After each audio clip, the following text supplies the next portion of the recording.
Cebu City Mayor Michael Rama dili mohawa sa katungdanan nunot sa 6-month suspension order nga gipahamtang kaniya sa Office of the President sa kasong grave abuse of authority.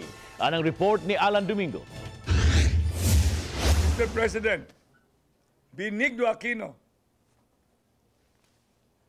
and Osumar, you wait for May 9. Mel Sarmiento, wait for May 9.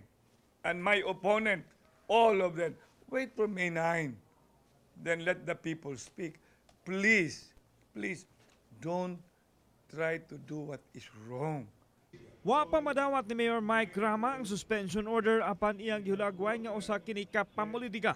Human sa flag racing, miatubang ang mayor ug vice mayor Labella sa mga kawani sa Cebu City Hall. Pero tangtangi ang usa ka tawo sa iyang katungod. Tingali di ko kapasalig kung unsay mahitabo. Sa higayon nga makadawat na og kopya sa order, moduso ang mga abogado sa mayor og motion for reconsideration. If ever there is actually an application in the COMELEC based on the reports, if that is true, then it would be incumbent for the COMELEC to recommend the disapproval of that application, considering that the decision has not attained finality. Yulagway sa mayor nga makauulaw ang pamulitikang gihimo siyang kaatbang.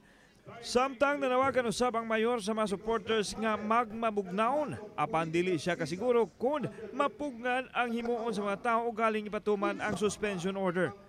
Lakip sa gisuspenso si Vice Mayor Labella, mga konsehal nga naglakip nilang Dave Tumulak, Hans Abella, Noel Wenceslao, Jerry Carillo.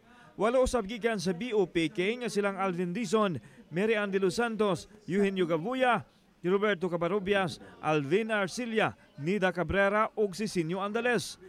Ang suspension na gumikan sa kasong grave abuse of authority kalabot sa pagdawat nila sa 20,000 pesos nga calamity funds nga gipasaka sa abogadong si Remilio Delote. Perhaps I will file a motion for reconsideration. Basic ko na mo nga we have to file, no? Alan Domingo, Balitang Bisdak.